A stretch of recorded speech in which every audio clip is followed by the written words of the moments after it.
Hello scrapbooking ladies, I'm coming today to show you some images that I've colored in with my Flex markers, my Letraset Flex markers that I just got the other day, and I did a review showing you the markers and how much like Copics that they look. And so I made a couple cards. I colored in a couple images to show you, and they're both digital images, digi images.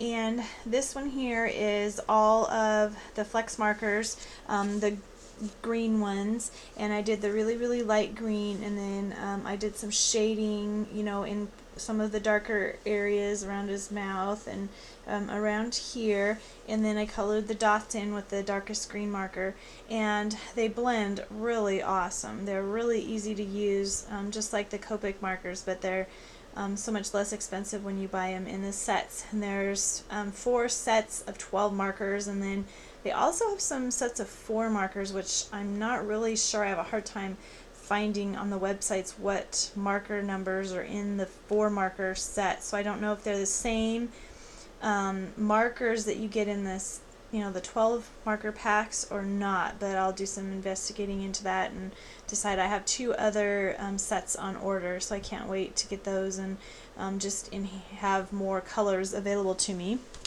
And then I also completed this digi image. All the green, the leaves you see were all colored with my Letraset. The mushroom was colored in. Actually, I popped it up.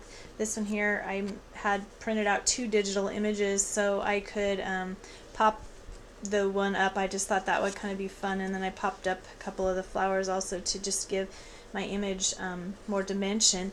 But the brown here in the background that you see on this mushroom was actually colored in with a Copic marker and a Letraset. So the Copics and the Flex Letraset markers blend beautifully together, and then the base of the mushroom was 2 colors of the Flex markers, and they just come with a blender pen, but I have a Stampin' Up! Blender pen, and I just haven't had good luck with using them, and I don't really think it's necessary for some reason. Maybe I just don't know how to use the colorless blenders, but I find that they blend just beautifully on their own. If you can see, there's some shading that I did here of another color of brown, kind of give it some shadow where it would be a little darker under that part of the mushroom.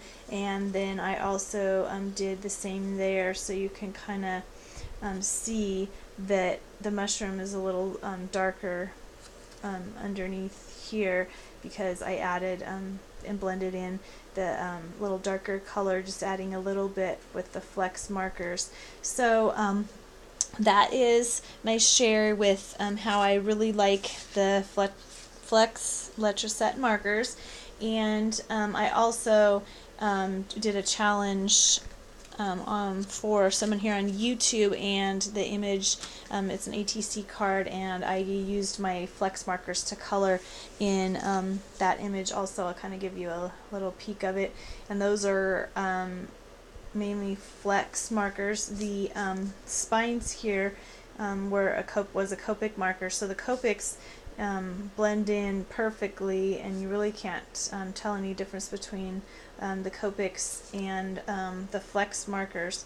So anyway, that's just another fun image that I colored with my Flex and Copics. And like I say, the pink here on the mouse's ear is a Copic marker, and it blended and looks just fine with the Flex marker.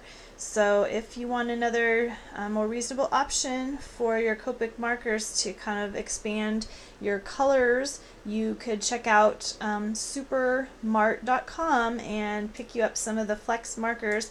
If you buy the packs, like I say, with it shipped to you, they're only like $2.17 a marker, so for the quality, you really can't beat them. They're not refillable, but I look at it, if I buy a single marker, I think they're $3 something, but they're still then cheaper than the Copics if I do have to buy another single marker when one of them runs out of ink. And the brush tip on them is awesome and just so easy to use. So thank you ladies for watching, and have a nice day.